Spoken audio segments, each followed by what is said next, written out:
Itu aja, nah, itu aja nanti di-share. Sekarang mah yang penting di-record dulu aja. Oke, ini kita pertemuan keempat ini kalau di materi MPTI itu materi tentang sitasi atau penyitiran, disitir ya atau citasi, citation. Jadi kalau sitasi itu biasanya kalau kita nulis apa karya ilmiah, kita kan pasti ada bahan pustaka tuh atau literatur review. Itu kita pakai untuk mendukung hasil tulisan kita selain yang pertama untuk bahan referensi, yang kedua bahan komparasi atau mereview, mengulas penelitian yang sebelumnya pernah dilakukan oleh peneliti terdahulu yang sudah dipublikasikan, biar kita itu di minggu lalu juga ada nih ada penjelasannya ya tentang apa sih yang ada di apa kegiatan di dalam studi literatur atau literatur review yang ada persamaan, comparison, terus cari celah dan lain-lain ada 5. Jadi teman-teman boleh baca lagi di modul ketiga. Nah, jadi citasi tujuannya adalah seperti itu.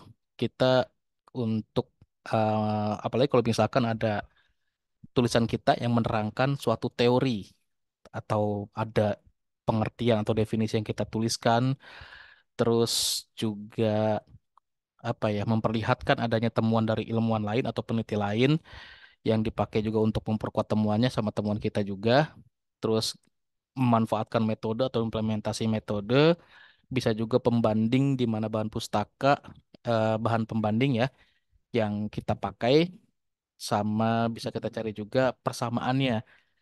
Terus itu juga berguna untuk memperkuat kesahihan penelitian yang dilakukan. Kevalitan sih sebenarnya bahasa enaknya ya, bukan kesahihan. Nah, jadi literatur review itu penting. Terus yang di mana literatur review itu juga harus kita sitasi.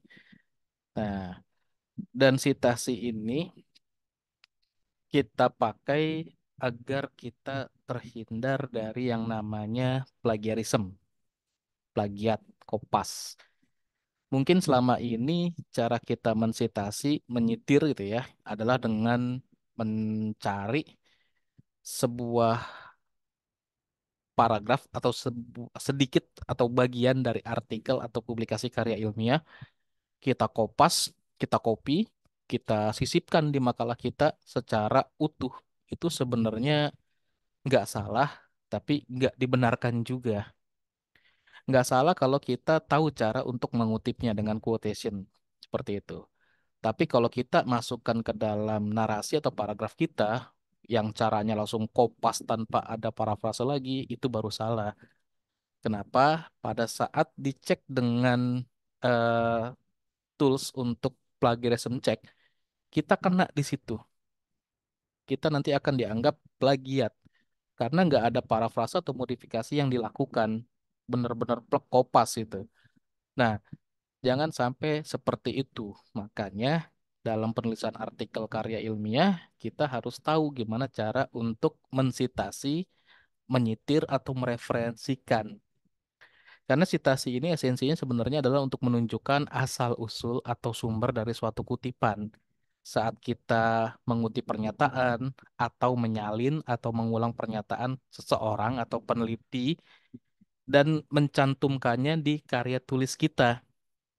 Itu.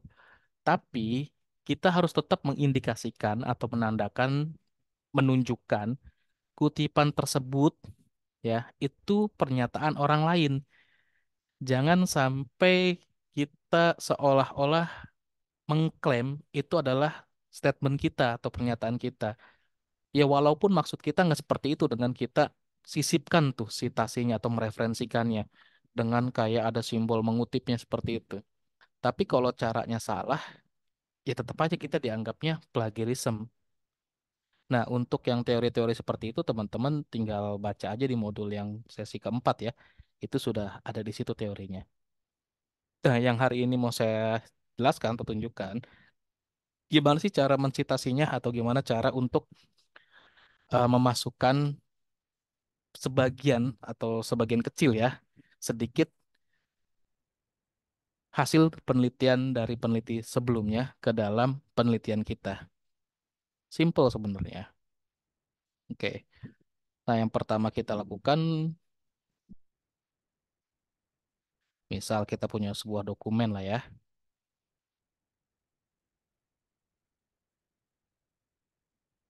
Oke, ini kita cari dulu nih untuk referensinya. Misal saya di Google Scholar nih nyari tema tentang neural network pakai algoritmanya RNN yang tadi dibahas sama Mas Teguh dan Mas Iwan ya. Ini ada beberapa referensi yang bagus-bagus semuanya nih. Contoh, ini prediksi dua-duanya nih. Saya ambil dua jurnal yang di atas ini ya. Satu, dua.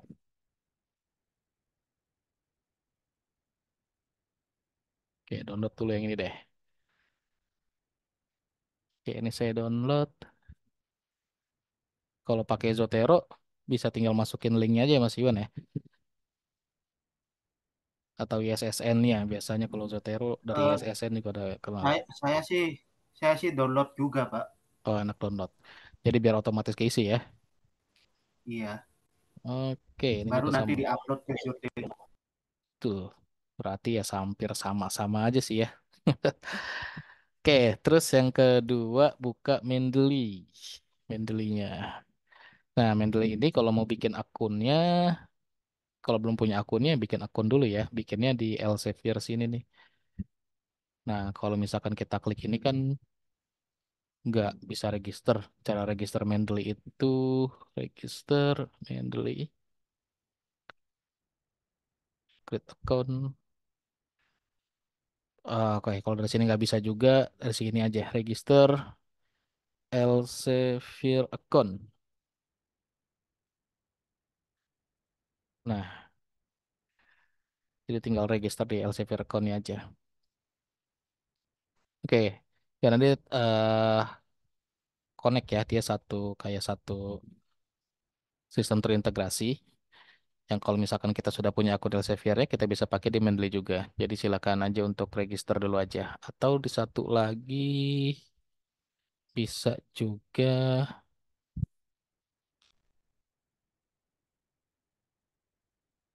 tinggal cari aja ya nanti caranya. Banyak sih cara buat akun Mendeley. Nah, ini banyak nanti. Ini juga ada nih caranya. Nah, dari ini juga sama nih, yang dari Science Direct-nya. Kalau misalkan kita buka, nah kita juga bisa buat akun dari sini juga ya, yang belum punya akunnya untuk akun Mendeley-nya. Oh, kalau dia langsung ke sini, berarti ya udah yang dari Elsevier aja deh, biar bisa registrasi atau register. Cari-cari caranya di YouTube banyak, di Google juga banyak. Nah, kalau udah Mendeley-nya, tinggal login aja deh.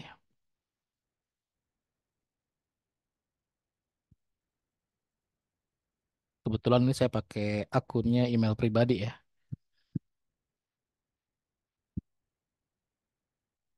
Oke, ini udah beres. Terus tempat kita mengelola nanti untuk yang kita mau jadikan referensi dan sebagai daftar pustaka adanya di library ya.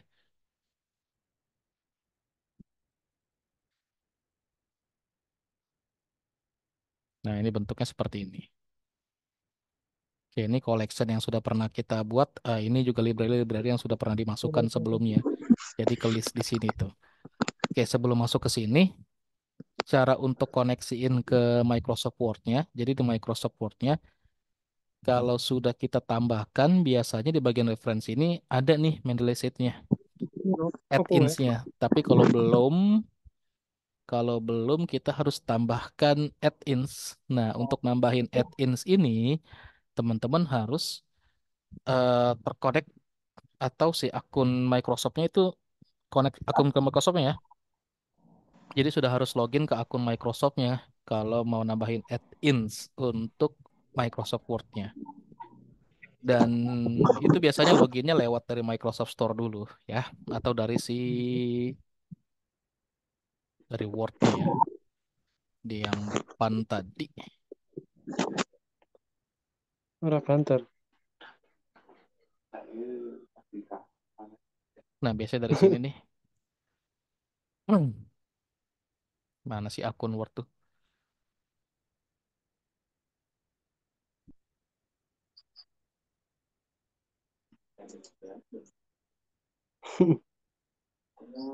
Aku dasarnya kayak jadi memang Eh, Contohnya, Gak lupa saya kalau pakai di Mac ya. Mana oh, ya? Nyari akun Word. maaf, boleh. Word about reference.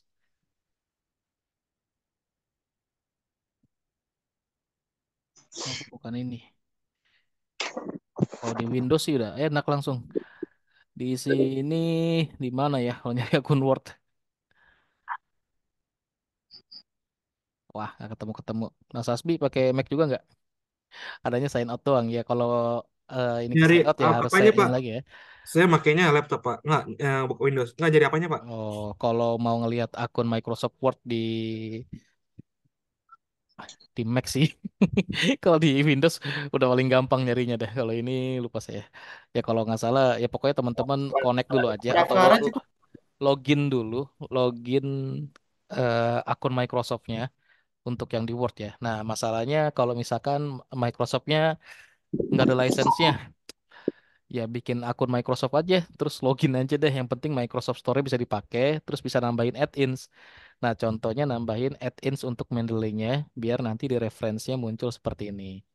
Nah, contohnya kalau di Word-nya udah muncul Mendeley set seperti ini, udah enak. Artinya Mendeley yang tadi, ya, yang di sini nih, ini sudah bisa kita konekkan dengan Word-nya. Cok, Tinggal kita itu get apa? start. Kan dur, wah, emang culat tulisan. Sorry, di mute ya.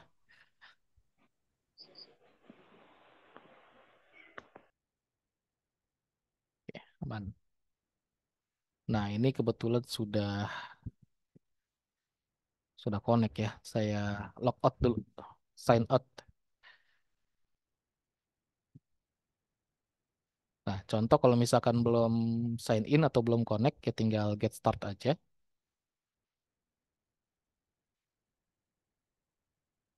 Terus login lagi. Ini login yang untuk Microsoft Word-nya ya, bukan yang dari browser Mendeley-nya. Kalau browser Mendeley tadi sudah login. Nah, ini yang untuk MS Word-nya. Ya, apa Mas Sasbi? Tadi Bapak pengen nyari akunnya kan Pak di Word-nya itu. Hah, Bapak klik home. nah nih. Oh, Kok enggak, yang logo home itu yang sebelah auto save. ini? Coba. Oh ini. Enggak, ya, ya, bisa nggak itu? Nah, tuh Riyad Sahara tuh Pak. Iya ini. Ini Itu akunnya. akun yang kalau untuk login yang di ya, ya sama ya. Oke, thank you. Jadi kalau misalkan teman-teman Microsoft ya belum connect, nah ini connect dulu ke akunnya ya atau login ke apa akun Microsoftnya. Oke, balik lagi ke Mendeley-nya dulu. Nah tadi sudah connect Mendeley-nya. Nah contoh seperti ini nih. Jadi library yang ada di Mendeley browser dengan yang di Word sudah sinkron. Contohnya seperti itu. Nah terus kalau misalkan kita mau masukkan referensi kita ke Mendeley-nya. Ya gampang, contohnya seperti ini. Kita tinggal add new aja ya. Nah, ada beberapa cara. Yang pertama, import files from computer ya. Artinya kita sudah punya file referensi atau jurnal yang mau kita masukkan sebagai referensi kita. Tadi contohnya saya punya dua nih ya. Saya cari dengan topiknya seperti ini. Nah, dua jurnal yang teratas ini yang peramalan penjualan semen menggunakan back propagation neural network dan recurrent neural network (CRNN) ini. Yang kedua, implementasi algoritma get recurrent unit dalam melakukan prediksi harga kelapa sawit dengan memanfaatkan model RNN 2020 sama 2021. Ini sudah saya download. Terus saya mau masukkan ke dalam Mendeley-nya. Oke. Jadi untuk menambahkan referensi atau memasukkan library ke dalam Mendeley ada beberapa cara. Yang pertama bisa import file, yang kedua import folder. Kalau misalkan kita simpan dalam satu folder, terus referensi-referensinya dalam satu folder itu mau langsung kita masukkan ke Mendeley atau import, nah bisa. Atau import library dari tools lain dengan extension yang berbeda, misalkan dari BibTeX atau EndNote XML atau RIS. Bisa ya. Atau manual. Nah, kalau manual ini memang kita nggak harus download, tapi nggak enaknya agak capek masukin satu per satu gitu ya. Nah, nanti yang manual juga akan saya bahas. Yang pertama yang paling sering saya gunakan dan paling gampang adalah yang import files from computer. Nah, sebelum itu kita bisa bikin collection dulu sih sebenarnya. Jadi biar apa ya? Biar kayak dikategorikan. Kayak misal saya contoh seperti ini nih. Jadi untuk referensi saya untuk saya punya collection contoh 2022 untuk model klasifikasi. Nah, ini referensinya nih. Ada sekian ya. Ini kalau nggak salah ada sekitar 18 gitu. Kalau all reference saya di sini kan total ada 50. Nah, ini kan campur aduk semuanya nih. Jadi kalau nggak kita nggak bikin collection atau kategori, ntar nyarinya lagi ribet gitu. Kayak misalkan yang untuk tugas diklat pekerti ini ada 13. Jadi kalau kita mau ngelola dokumen yang untuk contoh untuk tugas diklat pekerti, ya 13 dokumen ini. Nah, contoh di sini saya mau bikin new collection. New collection untuk MPTI. Nah, ini ada nih ya. Masih kosong nih. Ya, karena belum ada isinya. Jadi saya mau tambahkan import files from computer. Nah, ini jurnal yang pertama. Jurnal yang pertama ini yang judulnya implementasi algoritma get recurrent unit ya. Kalau jurnal yang kedua ini yang perambalan penjualan semen. Nah, ini jurnal yang pertama, saya open, dia ke import, dia lagi upload.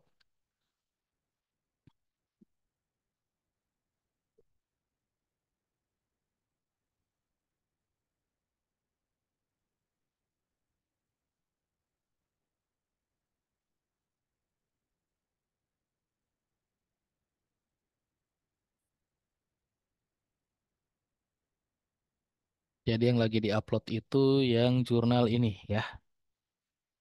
Ya. Ini proceeding ya, bukan jurnal nih tipenya. Nah, proceeding. Oke, nggak apa-apa, biar nanti ada bedanya. Oke.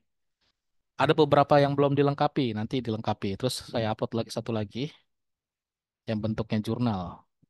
Nah, ini jurnal.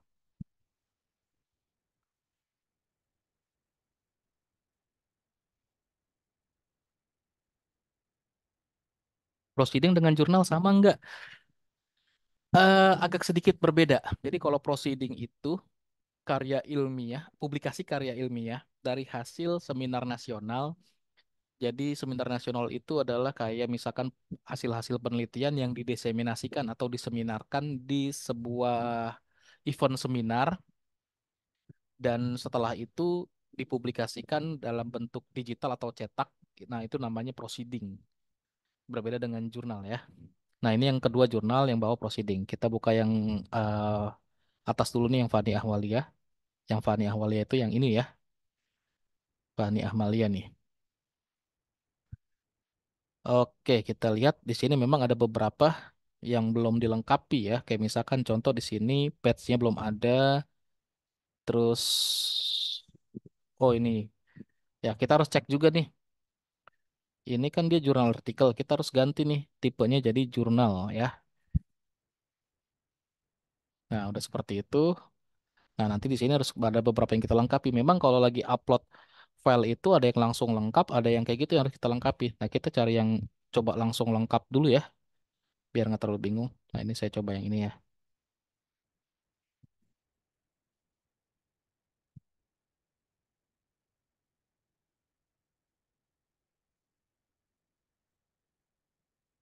Oke, ini udah ada nih. Jadi saya tambahin satu lagi nih.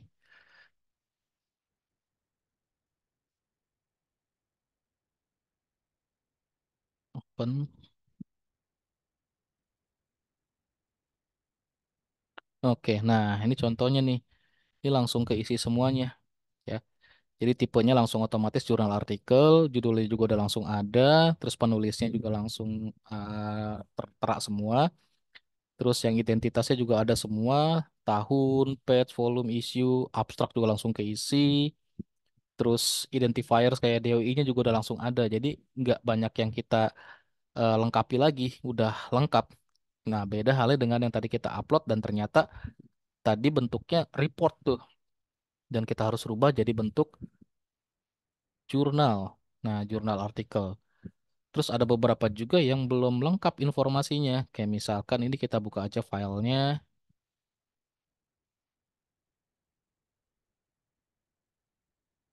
Tadi yang ini ya. Nah, ini dia nih.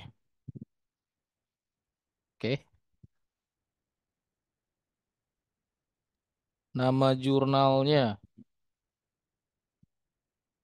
Nah, ini kita repotnya gini nih. Jadi kalau nggak lengkap itu kita cek lagi dia nama jurnalnya apa. Ini ya, nih UNES Journal of Mathematics. Ini nama jurnalnya yang harus kita masukkan. Jadi kita harus manual nambahin tahunnya 2020, udah benar. Ya 2020 vol 9 nomor 1. Vol 9 nomor 1. Halamannya belum lengkap. Kita lihat tadi dia ada di halaman berapa sampai berapa. Wah, ini mana halaman ini? Kurang oke jurnalnya nih. Salah nyari jurnal nih. Pengelolaan jurnalnya kurang bagus ya. Jadi kayak halamannya nggak ada. Itu tiba-tiba halaman 8, yang ini halaman berapa? Ya kalau nggak ada sebenarnya nggak masalah juga sih. Nggak harus kita lengkapin semuanya. Karena di sini juga nggak dijelasin ya. Yang penting kita citasinya udah benar. Terus next lagi. Oh, URL udah ada. ISBN-nya, ISSN dan ISBN-nya juga belum ada nih. Kita harus copy manual nih. Kalau untuk yang digital biasanya ISSN-nya, ISSN yang kita masukkan. Kita tambahin aja di sini ISSN. Nah, udah beres. Nanti baru lengkap nih kayak gini. Nah, terus yang ini proceeding nih. Nah, ini kan book kita ganti, kita cari proceeding, proceeding, conference proceeding. Nah, ini dia. Oke, terus publication detailsnya, proceeding title-nya, ini juga nggak ada. Nah, proceeding title-nya ini nih. Ini kita harus copy manual ya. Tahunnya tahun 2021. ISBN-nya ini ya.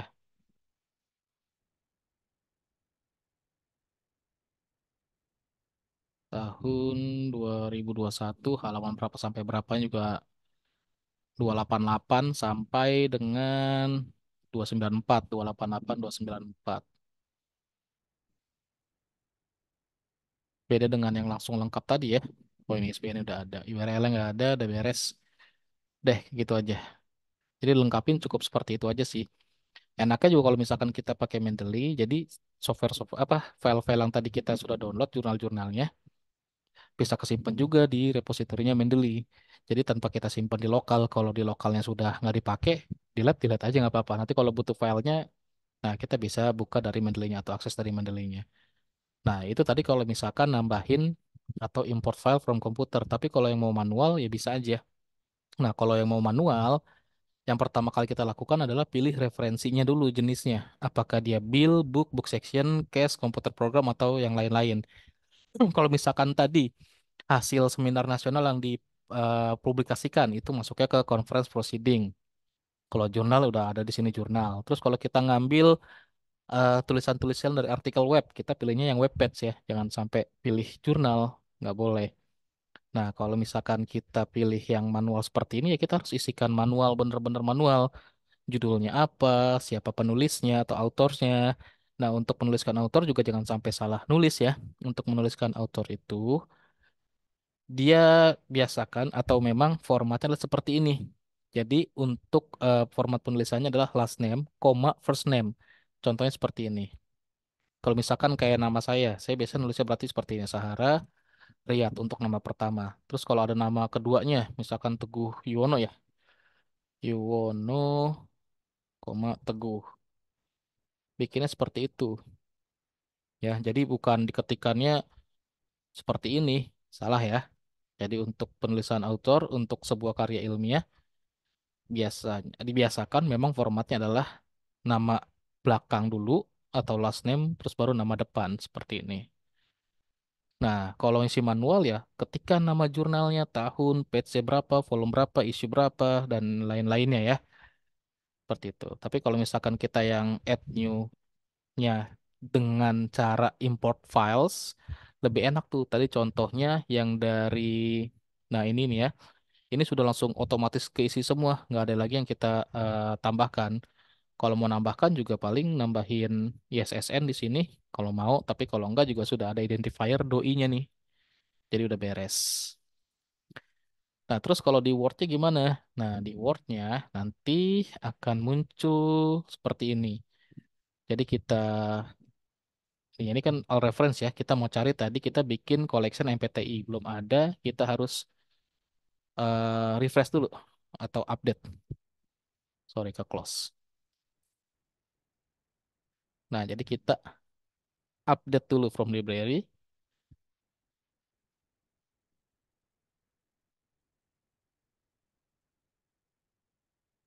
Terus kita cari di collection kita. Nah, collectionnya MPTI muncul. Nah, ada tiga ini yang tadi kita tambahkan ya. Nah, terus cara untuk menyisipkannya. Kalau ini cara menyisipkan dulu ya, belum cara mensitasinya. Misalkan saya ada sebuah kalimat seperti ini. Ini satu paragraf ya, bukan kalimat.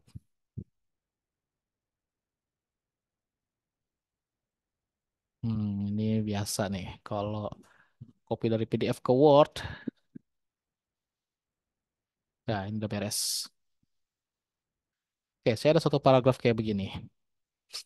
Misalkan kalimat pertama di paragraf ini, saya menemukan dari sumber referensi saya di yang ini nih, artikel atau referensi yang judulnya Peramalan Penjualan Semen.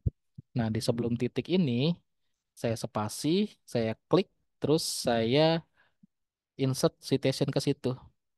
Nah, bentuknya seperti ini. Ini karena kebetulan saya formatnya pakai yang IEEE ya, nanti akan saya ganti. Terus di kalimat yang kedua, nih kalimat kedua ini ya. Kalimat kedua agak panjang nih sampai sini. Oke, di kalimat kedua ini saya referensinya ini dapat dari kalimat kedua, di kalimat kedua sampai koma ini deh. Nah, ini saya dapat dari yang referensi judulnya Proceeding Synasticom ini nih, ya. Oh, ini kayaknya ada yang salah nih ininya. Ini, judulnya ya.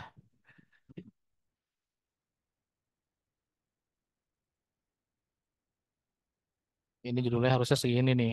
Nah, judulnya kita lihat implementasi algoritma bener ya. Nah, ini dia. Oke, berarti di Word-nya harus kita update juga. Mana tadi?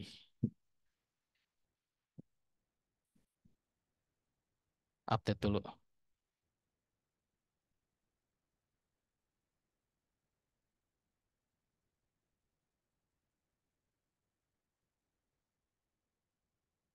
Nah, ini ya.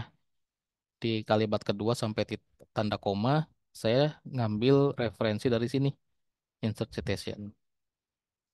Terus yang di kalimat selanjutnya atau yang paling terakhir sampai terakhir dari sini, tinggal insert citation. Beres jadi. Terus kalau buat bikin daftar pustakanya, ya kita tinggal bikin aja kayak gini, daftar pustaka. Kita tinggal ke citation setting, sorry bukan citation setting, yang ini ya, yang menu, kita insert bibliografi, kursornya letakkan di sini dulu ya, di bawah daftar pustaka. Oke, nanti ada confirmation yang menyatakan nanti bibliografi kita akan dimasukkan di kursor apa di lokasi kursor kita. Continue aja, udah jadi dia. Nah, ini formatnya pakai IEEE. Kalau misalkan mau diganti citation style-nya, misal pakai yang apa, ya tinggal diganti aja. Nanti bentuknya kan berubah dia, beda. Nah, kalau apa gini cara citasinya tuh. Format citasinya atau bentuknya seperti ini ya. Nah, kalau orang-orang engineering atau teknik, biasanya untuk citation stylenya itu pakai yang IEEE. Nah, yang bentuknya seperti ini. Oke, terus kalau misalnya ada seperti ini nih, contoh untuk satu kalimat ini atau satu statement ini, saya dapat atau saya ambil dari tiga-tiganya kayak gini. Bisa kita insert citation aja. Nah, nanti bentuknya akan seperti ini. Ini Nggak boleh bentuknya seperti ini, harus kita merge ya. Kita merge, jadi kita blok seperti ini, terus merge citation. Tapi ini kayaknya nggak bisa juga. Kita harus bikin manualnya di mana ya? Bentar.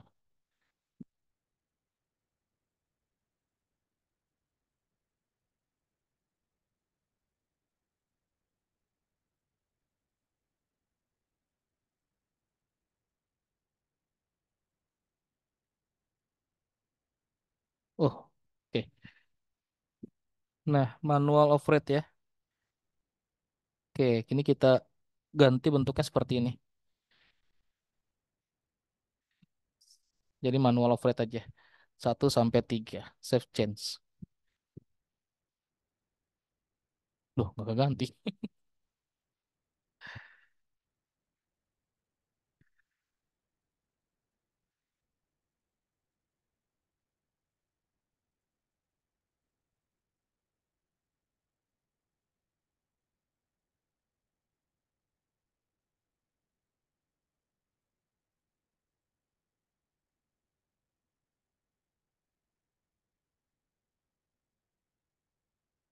Bentar.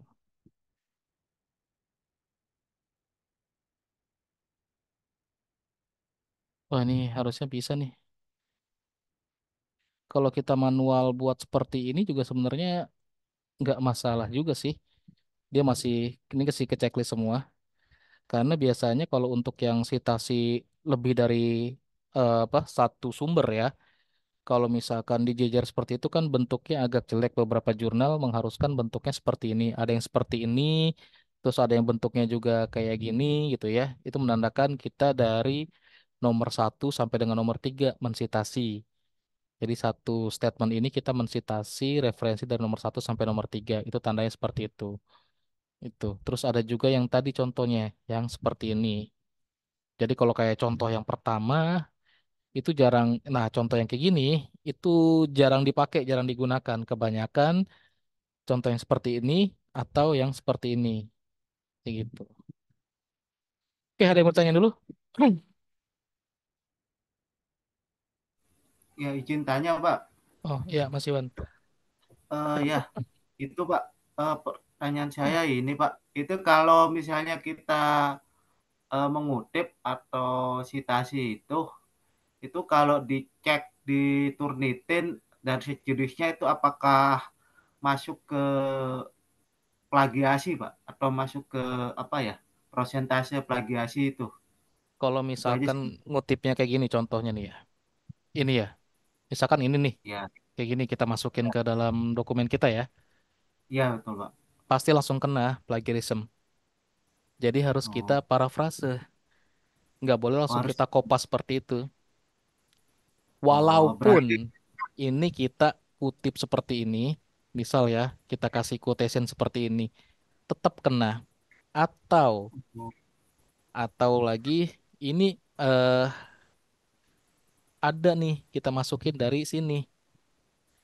Kan ada ininya ya. Ini contohnya kita mensitasi kan, tetap kena juga. Iya, iya, iya. Jadi nggak boleh kita mengambil ide atau kutipan atau statement dari orang lain ke plek secara plek langsung tanpa ada modifikasi atau parafrase ke artikel atau karya tulis kita. Nah, itu yang tadi mau saya jelaskan setelah ini gitu.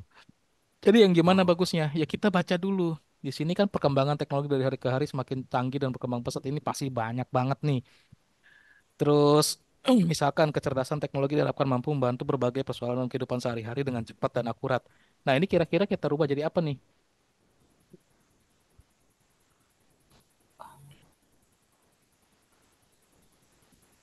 adanya Misalkan, kecerdasan. misalkan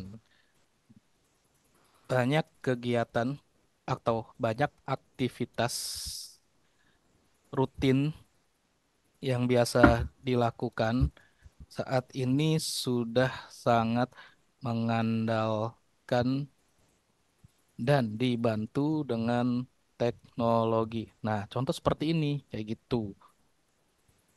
Ya, terutama, misalkan, terutama dengan teknologi yang cerdas atau kecerdasan teknologi. Ya, tergantung kita parafrase seperti apa gitu ya. Kayak gitu. Jadi kita nggak boleh plek copy, kopas begitu aja. Kita harus tetap modifikasi seperti itu. Dan Oh iya. kalaupun sudah kita parafrase, jangan sampai kita nggak menreferensikan atau mensitasi artikel tadi. Kenapa? Kalau enggak, orang juga banyak yang apa ya? Kalau nih misalkan kita kan sudah mereferensikan ini ya di daftar pustaka, contoh nih punya dia nih, yang peramalan penjualan ini ya, kan sudah kita referensikan di sini nih. Ini nanti kan kedetek sama dia, kayak contohnya kayak gini di Google Scholar ya, Google Scholar saya. Contoh. Nah, ini saya bisa melihat siapa aja yang mengkutip punya saya. Nih contohnya. Nah, tuh orang-orangnya. Saya bisa ngecek apa yang sama si peneliti selanjutnya setelah saya itu yang dikutip itu apa dari artikel saya. Misalkan aplikasi pengaman dokumen ini. Saya buka. Kita download aja lah biar jelas.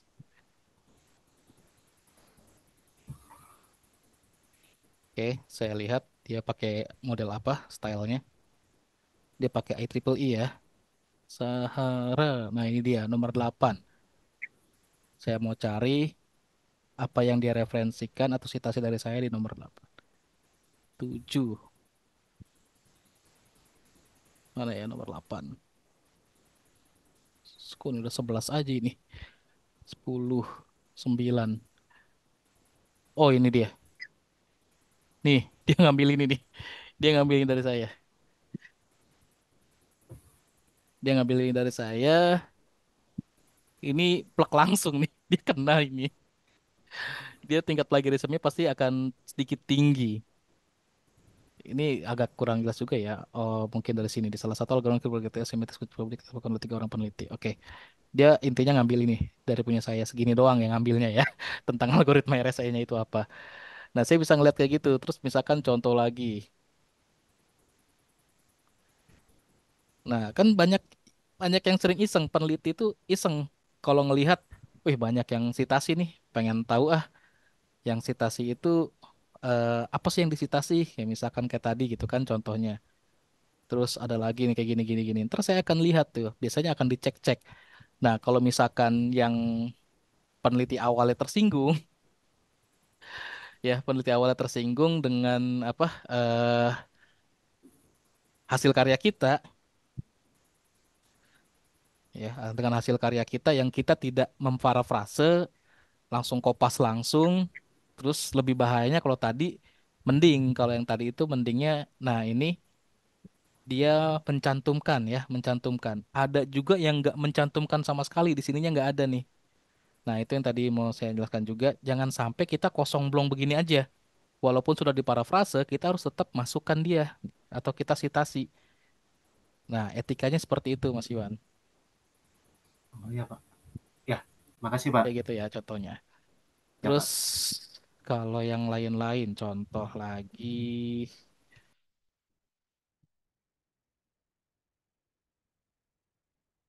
Hmm, hmm, hmm, hmm.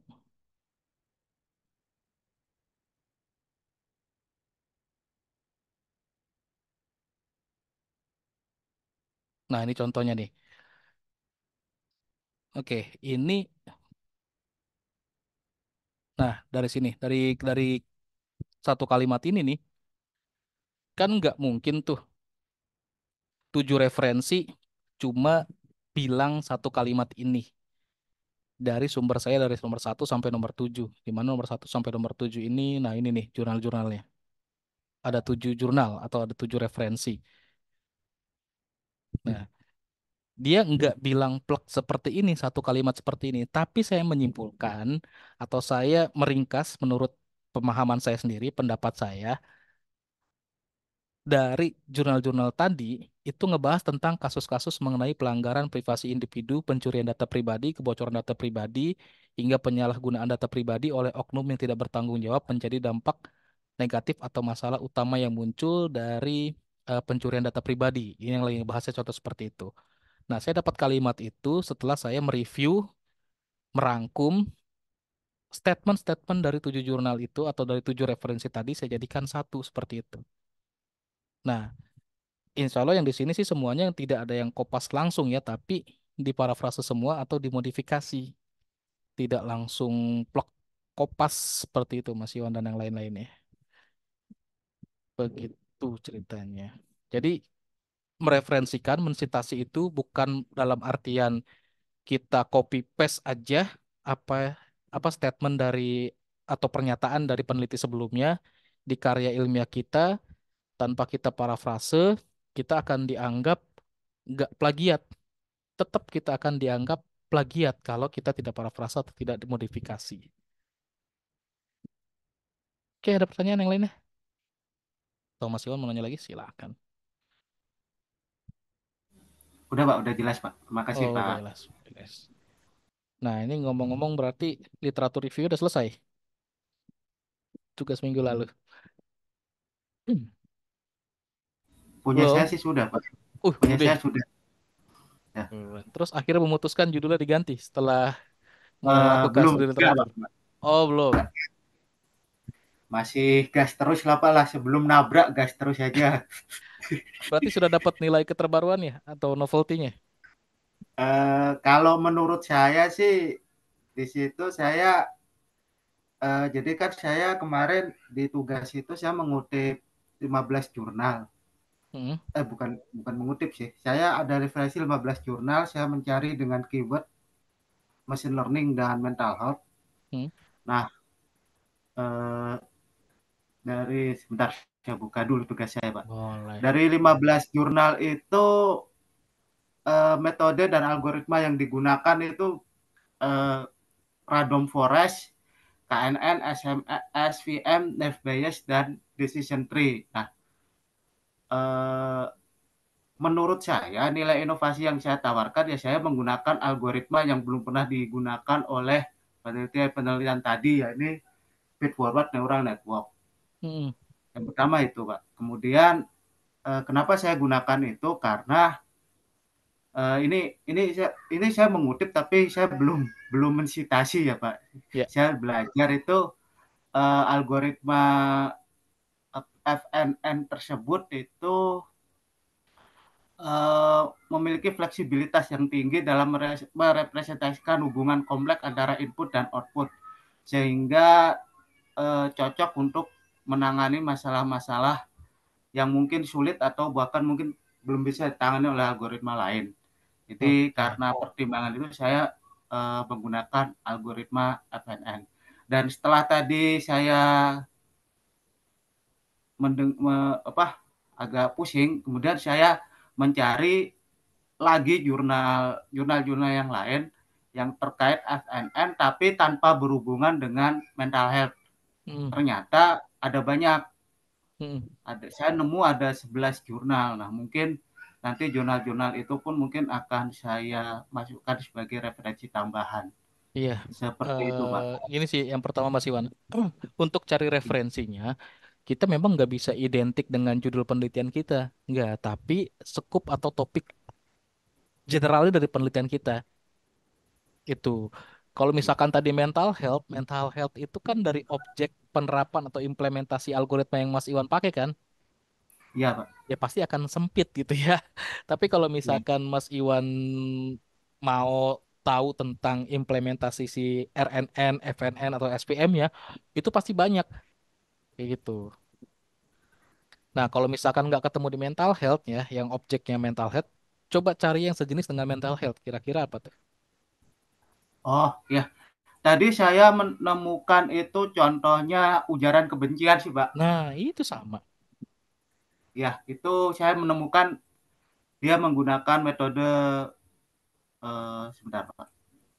Pokoknya intinya mental health dan Dia ujaran ya, kebencian itu kan masuknya ke dalam kategori psikologik ya, psikolog ya kan. ya, Nah, atau co- sosial ya. coba aja cari-cari yang nyerempet-nyerempet kalau nggak dapat bener-bener yang di mental health-nya. Jadi nggak harus sama persis dengan yang mental health-nya gitu. Kalau Oh, emang ya, nggak Pak. ada. Nah, kalau emang nggak ada kan berarti novelty-nya Mas Iwan bener-bener kelihatan jelas ini. Ini algoritma ini belum pernah ada yang dipakai nih buat mental health. Nah, Mas Iwan ada tuh, bikinlah algoritma itu buat untuk di apa diimplementasikan untuk ngecek mental health. Nah, itu malah lebih oke lagi. Jadi udah langsung kelihatan novelty-nya. Ya Pak. Nah, jadi untuk Berarti ini literatur, kenapa? kalau menurut Bapak aja sih Pak ini. Kalau Eh, menurut Bapak, ketika saya menggunakan alasan tadi sebagai nilai inovasi, saya berencana jalan terus itu menurut Bapak sudah tepat atau bagaimana Pak? ini, kalau dalam pencarian referensinya kita nggak temuin yang benar-benar identik, artinya kan itu jadi inovasi kita dong. Penelitian saya nih, Iya, objeknya nih belum pernah ada nih, berarti itu inovasi saya. Itu sah-sah aja, karena pada saat kita mencari referensinya dan terbukti memang nggak ada gitu. Nanti bisa ditunjukkan dari hasil pencarian di Google Scholar atau di referensi-referensi lainnya gitu kan, gitu. Tapi kalau misalkan ternyata saat di Google Scholar kita ke skip dan ternyata ada juga yang ngebahas implementasi itu untuk apa algoritma tersebut untuk si mental health tadi, ya itu kan di luar kuasa kita di sekian banyaknya hasil pencarian dari Google Scholar ya kan, gitu. Tapi yang pasti ini kita kan udah dapetin referensi-referensi yang kita anggap ini penelitian sejenis yang mau kita review kan. Ya scoop kita hanya sampai situ. Misalkan Mas Iwan udah dapetnya 15 jurnal. Ya scoopnya cuma sampai 15 jurnal itu yang direview. Kan punya keterbatasan juga orang untuk mereview atau mencari sebuah studi literatur. Nggak bisa dari seluruh hasil pencarian dari Google Scholar yang bisa dicari dan itu harus direview. Kayak misalkan tadi nih, eh ini saya coba share ulang. Udah kelihatan kan ya? Nah, kayak misalkan neural network dengan algoritma RNN. Ada 7.820 hasil. Nggak mungkin kan kita review semuanya. Kita kan nyari yang bener-bener agak mendekati penelitian kita aja gitu. Yang kita anggap tadi contohnya misalkan Mas Iwan 15 itu. Ya udah skupnya berarti 15 itu. Di luar dari 15 itu di luar kekuasaan kita atau di batasan kita cuma sampai 15 itu aja. Itu. Sebenarnya makanya ditambahin lagi sih sedikit referensinya jangan 15. Kalau mau lebih fair ya minimal 20 atau 25 lah itu aman banget. Kalau 15 itu kayaknya iya. masih minim sekali. Ya, tadi saya nemu lagi itu 11. Bisa ditambahin lagi. Kalaupun Ya, emang baik. dari misalkan total pencarian Mas Iwan 25 tuh nggak ada yang ngebahas sama persis, ya udah itu jadi kayak misalkan implementasinya untuk mental health ya udah jadi nilai inovasinya Mas Iwan sendiri. Oh ya, belum ada sih Pak tadi. Iya, Saya udah tahu sih. saya. Ya, Oke, aman lah kalau kayak gitu. aman. Alhamdulillah Pak. Udah Pak, udah saya Oke. kumpulkan itu tugasnya. Wih, udah dikumpulin. Luar biasa. Udah. Oke, ntar saya cek. Oke, saya nanya Mas SK. Mas SK, gimana tugas yang minggu lalu sudah dijalankan? Ya Pak, izin sedang proses di ini sih Pak, review. Oh, udah dapat berapa jurnal? Ini untuk saya sekitar masih 5 sampai 10 Oh, minimal masih 15 ya. tunggu terus. Ya, Oke. Tentang apa temanya? kalau di saya sih ini rencananya ini Pak, apa namanya, enkripsi dari data pengadaan ketika melakukan pengiriman dokumen penawaran. Oh, tentang keamanan jaringan atau keamanan filenya? Keamanan filenya sih Pak. Keamanan filenya, berarti enkripsi dari filenya. Oke lah. Algoritma enkripsi yang mau diambil nanti apa? Nah, ini kalau apa? Karena kan ini juga di salah satu proyek di kerjaan saya sih Pak di Oh gitu. kantor kan. Eh, Kalau sekarang sih masih apa namanya yang existing itu menggunakan dari BSSN. oke. Tapi iya, tapi sekarang tuh juga saya sedang mencari-cari jurnal juga sih Pak untuk kedepannya karena kan dari infonya sih dari BSSN itu akan ada satu layanan yang dimatikan. Jadi nanti di eh, kantor saya itu akan enkripsinya akan berubah gitu Pak. Oke. Jadi pokoknya sekitaran ini ya, kriptografi. Iya, Oke lah. Sip. Dilanjutkan dulu aja untuk nyari referensinya terus di review ya. Jangan lupa buat reviewnya. iya, iya Pak. Oke. Siapa lagi? Mbak Putri?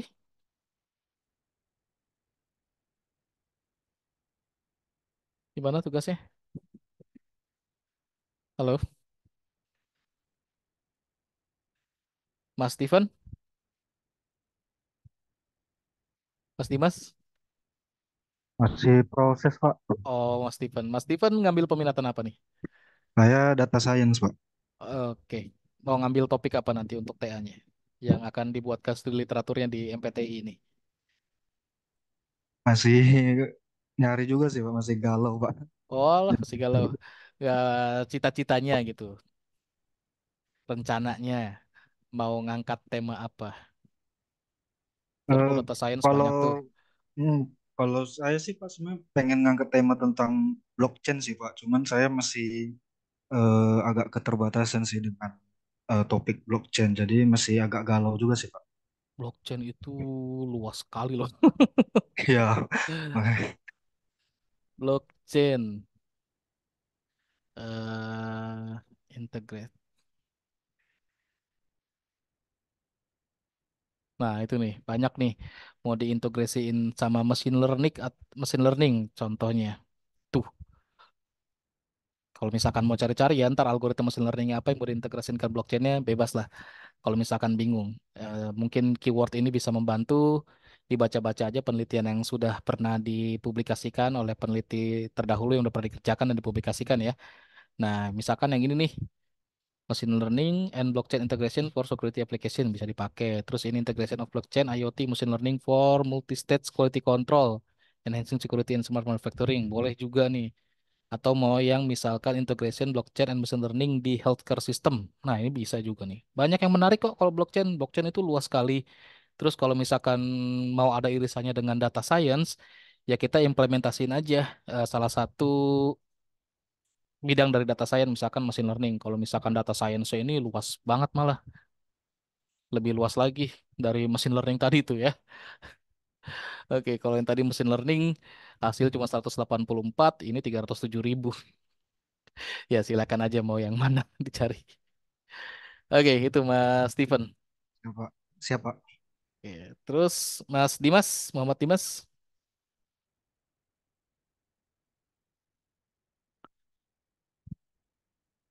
ada Mbak Putri. Wah, ada juga nih. Ini jangan lama-lama ngerjain yang tugas itu ya, karena akan ada tugas berikutnya lagi nih. Kayak misalkan saya buka nih. Tadi udah saya tunjukkan ya.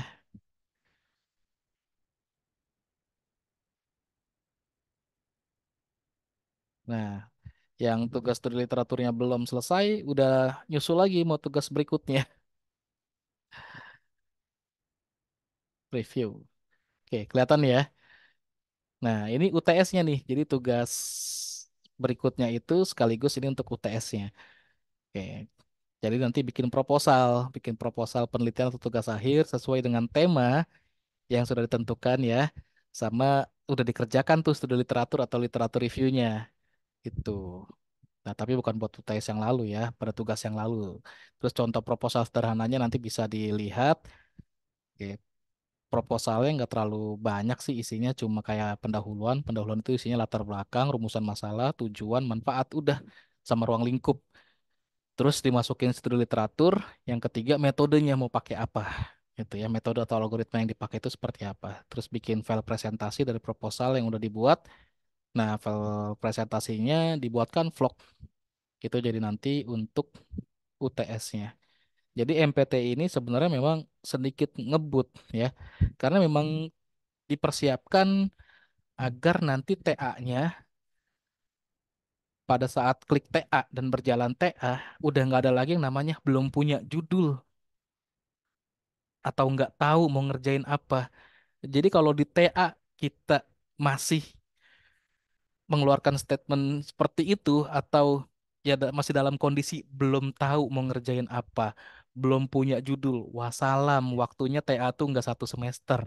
Kayak misalkan sekarang contohnya di pertemuan keempat aja dosen pembimbingnya juga belum di-assign. Jadi kalau misalkan masih ada di kondisi belum punya judul atau nggak tahu mau ngerjain apa, pasti extend. TA-nya nggak akan selesai dalam 1 semester. Apalagi TA itu waktunya sebenarnya efektifnya adalah 1,5 bulan sampai dengan 2 bulan. sidang itu akan dilaksanakan sebelum UAS. Jadi contohnya nih, teman-teman yang sedang klik TA semester apa di pertemuan keempat ini baru tahu dosen pembimbingnya siapa. Jadi mulai start itu pertemuan kelima atau sesi kelima. Dan waktunya berarti kurang dari 9 minggu. Maksimal kan berarti cuma 2 bulan. Karena apa? Pertemuan 13, 14, 15, 16 itu sudah sidang, penjadwalan sidang tugas akhir. Kalau lewat dari UAS sidangnya berarti kan extend, nambah semester. Jadi seperti itu ya. Oke, untuk materi hari ini kita cukupkan dulu. Nanti kalau ada pertanyaan lagi boleh lanjut via WhatsApp grup, WA grup atau diskusi lewat LMS ya. Saya stop recordingnya. Terima kasih.